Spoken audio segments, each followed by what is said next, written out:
যদি তোমাদেরকে হাসাতে না পারি আমি নদীতে লাফ দেব।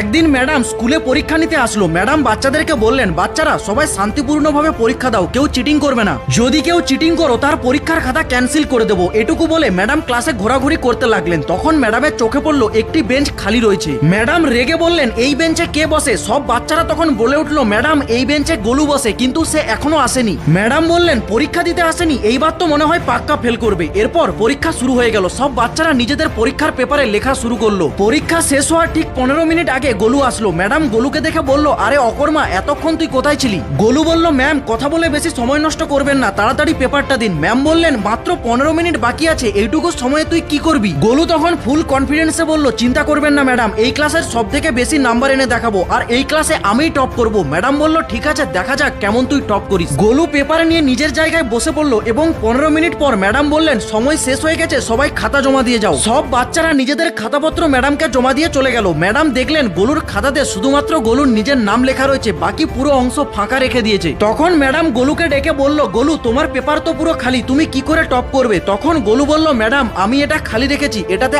আপনি লিখে আমাকে টপ করাবেন। আর তা না হলে আপনি কালকে প্রিন্সিপালের সাথে পার্কে গিয়েছিলেন, আমিও সেখানে ছিলাম, রিলস বানাচ্ছিলাম, ভিডিও আমার কাছে আছে, আমি না হলে সবাইকে দেখিয়ে দেবো।